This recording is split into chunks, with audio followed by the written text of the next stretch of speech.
Morning. It is great to be in the house of God together this morning. Also, it is encouraging because if I read things correctly, next Sunday we won't have to wear masks at all. That is a note of praise for sure. Very thankful for that.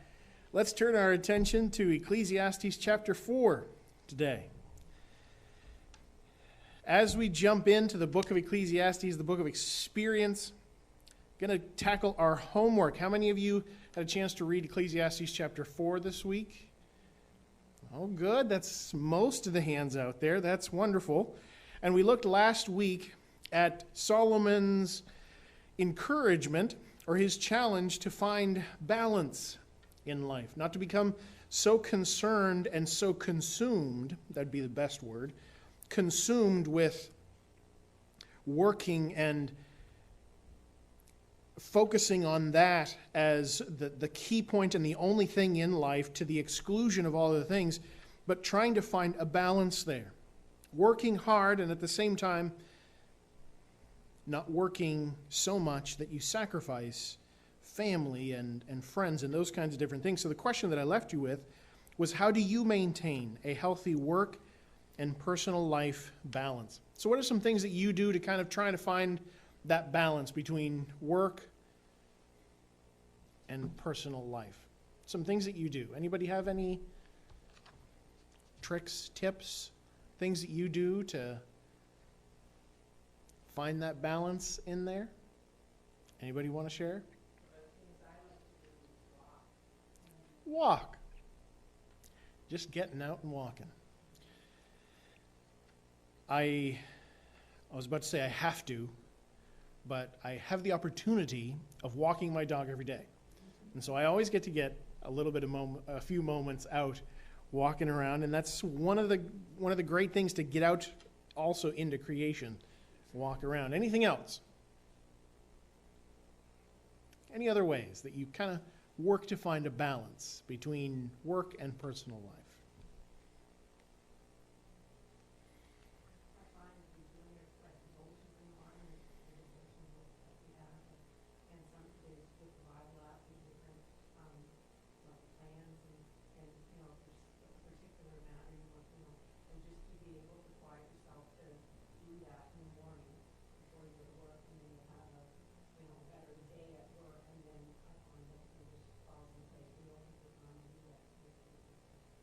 Yeah.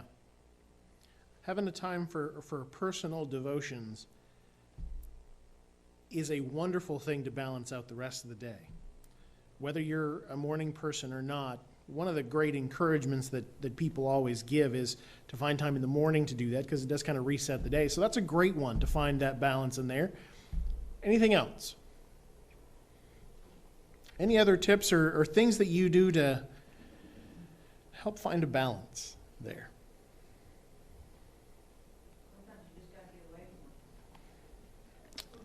Sometimes you just got to get away from work. That's true. Sometimes you got to turn everything off and leave it behind for a while. There's some ways that we have to be able to find a balance there between working hard as we're supposed to do, but also being able to enjoy the things that God has given to us. And all the suggestions, that's all part of finding that balance there and enjoying life as we work hard. So let's continue on. Remember that the purpose of the book of Ecclesiastes, it's not to be a downer, it's not to discourage us. It is an extremely well thought out and a full 100% given to finding out if life is worth living. What are the things in life that provide purpose, that provide value? Specifically, what are the individual things, and can the individual things here on earth provide satisfaction aside from God? So he did experiments all over the place to try to find out the answer to that question. He looked at all the different parts of life and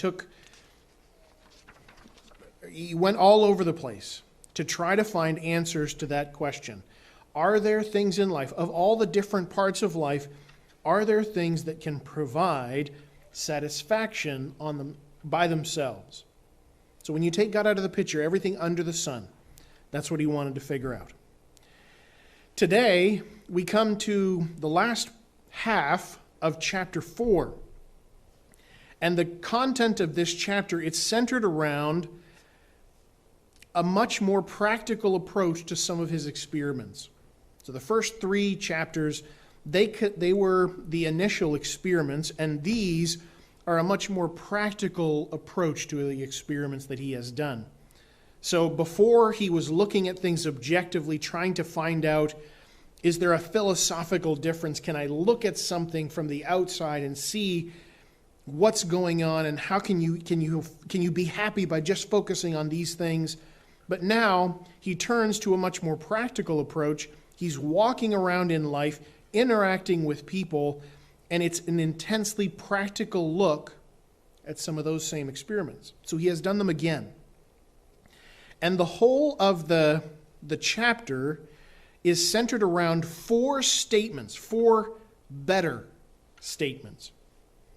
So the section that we're going to look at today is divided up into 2. The last half, you can kind of divide the chapter into quarters. We're going to look at the last 2. Verses 9 through 12 center around how 2 are better than 1. And then verses 13 through 16 center around the fact that wisdom is better than power. So he wants to share a few bonus thoughts from his practical experience walking around. And there's 4 of these better statements, one in verse 3 and verse 6 and 9 and then verse 13.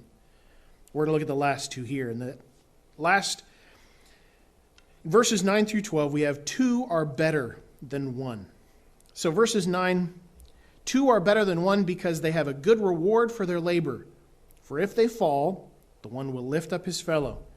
But woe to him that is alone when he falleth, for he that hath not another to help him up. Again, if 2 lie together, then they have heat, but how can one be warm alone? And if one prevail against him, 2 shall withstand him. And a 3-fold cord is not quickly broken. So these are insights after walking around in the middle of people's lives, looking at how things actually, how the rubber touches the road, kind of a things. And he gives us his insights. Last week we looked at how Solomon told us to find balance between our work and between life. So after conducting the experiment to find out work on itself, by itself, doesn't really provide the satisfaction, the lasting satisfaction that we want. So the best thing that we can do, what is better than just focusing on that, is to try to find that balance. Now we are reminded of the benefits of friendship, of partnership. There are a lot of different things in Ecclesiastes that are called vanity. They're just called emptiness. A lot of things that he talks about that in the end he just says, look, it's just empty stuff. It's useless. But friendship is never one of those things. Never. So this ties in directly with what we looked at last week. Following Solomon's interaction working with the lone working man, he now wants us to consider the value of friendship. So he says, 2 are better than 1. As you're going through life, as you're working, don't isolate yourself. Because 2 functioning, working together are better than 1 person trying to make it on their own. Even though you have to share the profits, they have a better reward for their labor. When you're working, there's more reward than just the financial check that comes at the end of the week. And so what he says here in verse 9 especially is, as you're working, find somebody who you can work with. Partner with somebody, because then the benefits of your work are far greater. You have to multiply what it is that you have received, but you will be able to accomplish more. You'll get more done. He continues on and says, "For if they fall, the one will lift up his fellow, but woe to him that is alone when he falleth, for he hath not another to help him up." In a business setting especially, if all of the responsibility falls on your shoulders, what happens if you have a bad day or you end up in the hospital? What happens to your business? Well, it doesn't run. It doesn't happen. So he says two are better than one, because even if one person falls down, you've got a partner there to help you up. And the picture that he's painting as he goes through here, the illustration that he's using, is of a person who is on a road traveling in the middle of Israel. And so they're on this road, they're traveling along this road, and sometimes their roads were not paved. They were more bumpy than ours are in spring. And it was very likely, if you were on a donkey or on a horse or even just walking, that you would trip, that you would stub your toe or break your ankle, or something would happen because the roads were so bad. And if you were traveling alone, if you were just trying to do things on your own, if something happened to you, there would be no one there to pick you up. And all around this area, there were also people who were purposefully trying to steal your money and steal your things. So you may come across bandits on the way. And if one person was alone, there wasn't much that they could do. And if they fell, there was no one there to help them. So he says, as you're working, as you're doing life, remember that there is safety when you have a partner. And then in verse 11, he says again, in the same kind of illustration, he says again, if two lie together, then they have heat. But how can one be warm alone? Now, a lot of times people jump to the conclusion that he's talking about an intimate relationship there. But I read one of the commentaries that kind of reassesses that and helps us to understand that he is following along with the same illustration that he started with here. My study Bible, it says, these verses do not refer to lying together sexually. It's an image of travelers sleeping outdoors in the desert who had to huddle together to keep warm. The fact that verse 12 asserts that three are better than two makes it clear that these are friends, not lovers.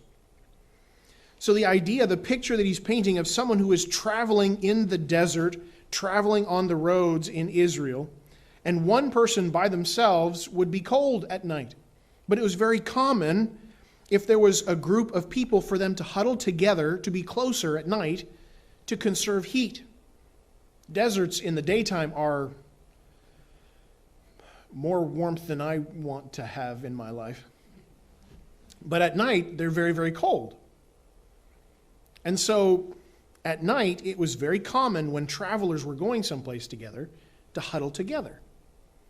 Because then when the fire goes out, you can still have warmth. So he says, if you're traveling along and even if you're doing stuff, there is protection and there is warmth if you have somebody with you. And that's magnified even more as verse 12 says, if one prevail against him, two shall withstand him, and a threefold cord is not quickly broken. The world wants you to believe that if you want to be successful, you have to distance yourself from people because they will hold you back. The world wants to present the idea of the lone wolf successful person. You hear quotes like, it's lonely at the top, pulling yourself up by your own bootstraps. You hear quotes like that all of the time, many times by very, very financially successful people who talk about how you have to be independent. But what he is portraying for us here, tied in with what we finished off last week, is that two are better than one. So if you're on the road to success and the only way that you think you will succeed is by cutting ties with everybody and just going it alone, then your definition of success is not right. Two are better than one. Don't aim to be successful, if to do so, you have to cut off and sacrifice everything to get there. Work hard, but aim to be balanced. Don't, in your pursuit of success, be willing to sacrifice friendships, family, and the other things in our life. The world wants you to think that you are stronger, that you have accomplished more when you stand on your own 2 feet. The self-made man. It's lonely at the top, pulling yourself up by your bootstraps. Applications want you to be a self-starter, self-motivated, whatever. All of these things try to push us to think that we don't need people,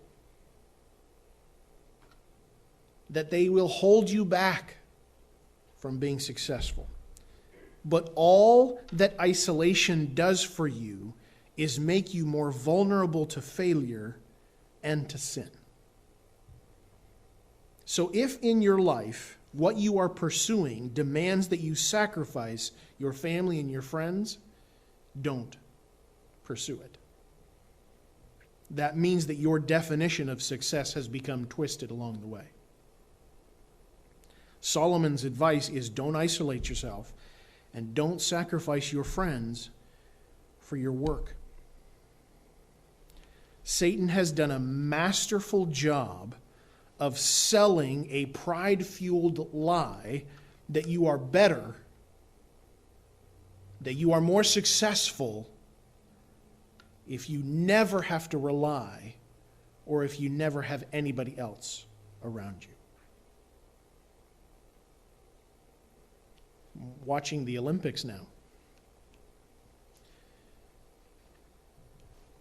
Every single athlete there that hopes to succeed will have done so because of the people around him that have helped him, her, them get there. On the screen, I watched judo.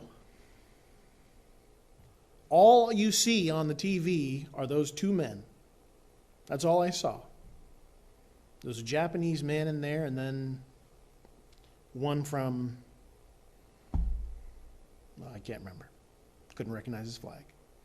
All I saw were those 2 men going at it. But every single one of those athletes is there because of the people that have supported them, that have been there to help them to train and do all of those different things. The world wants to paint a picture for you that you are alone and that that's what you need to be in order to succeed. Don't buy into that pride-fueled lie. Don't sacrifice your friends or family for your work or for success. 2 are better than 1. They have a better reward. If one falls, there's somebody there to pick them up. If you're alone and you're traveling a road that you've never been down before, if you're blazing a new trail, having somebody with you means that you'll be able to have the encouragement that comes from company. And also, if you face opposition, having somebody with you means you have a chance against that. And if you have 3 people, well, man, there's few things that can stand against that kind of cord that's wound together with 3 strings like that. It's so much stronger.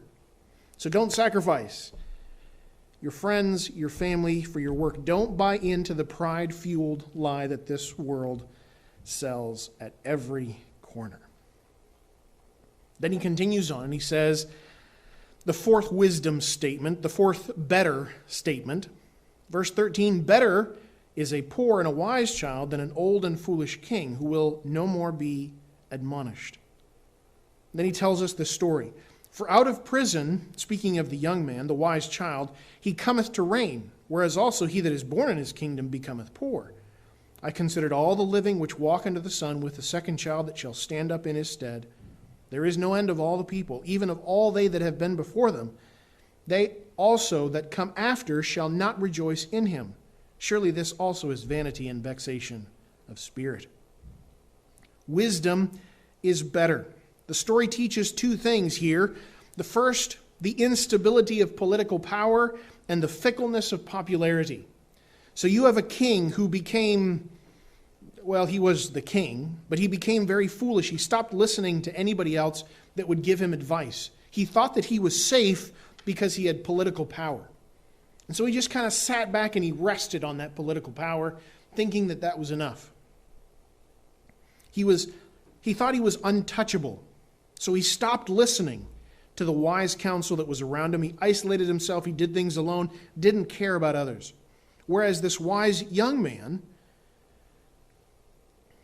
because the king stopped listening to anyone, he was deposed, thrown out, and by popular opinion, they brought this young, promising young man up in his place.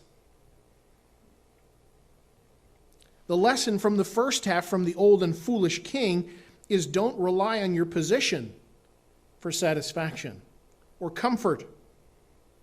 Don't allow your power to distract you from God's wisdom. If God has given you power and prestige and political position, don't rely on that instead of God's wisdom. Don't get comfortable there. Remember to always continue to listen to God's wisdom. That's what foolish means, one who no longer listens to God, who considers God unnecessary. So Solomon saw this. Somewhere in the world around him, he saw what was going on and saw this story. Now in verse 14 he says, "For out of prison the old foolish king was deposed, and out of prison this young man came to reign." Now we don't know why the young man was in prison in the first place. We're not given that part of the story. We assume that he was probably there unfairly.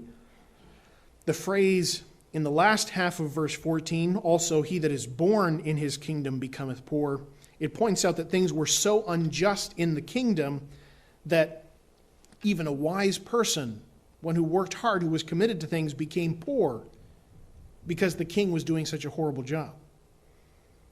And so he was thrown into jail unjustly, we assume that.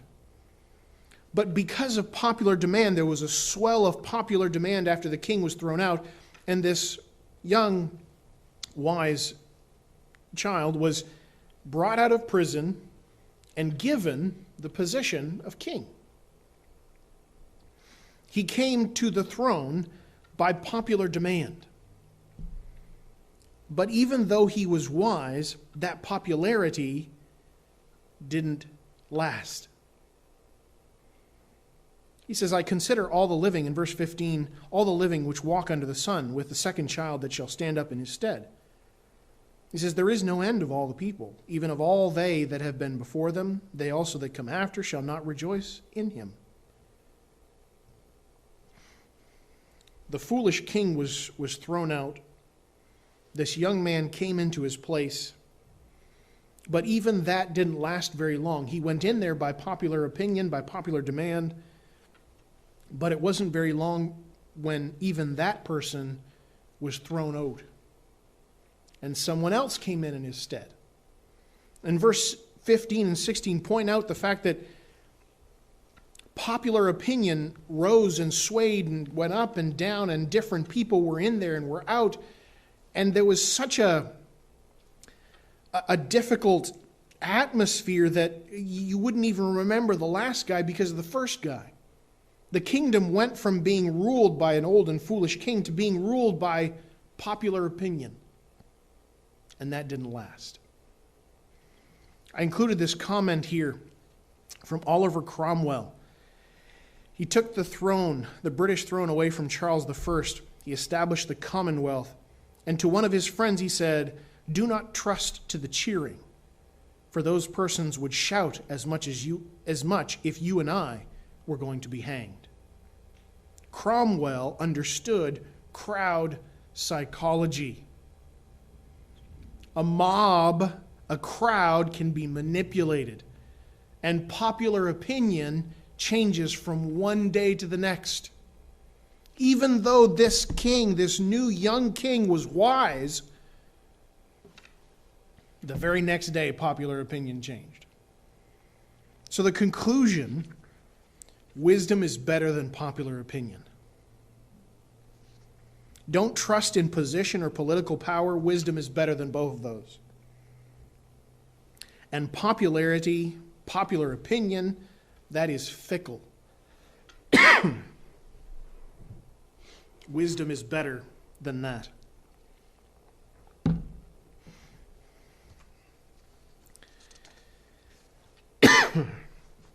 We have a society that revolves around popular opinion right now,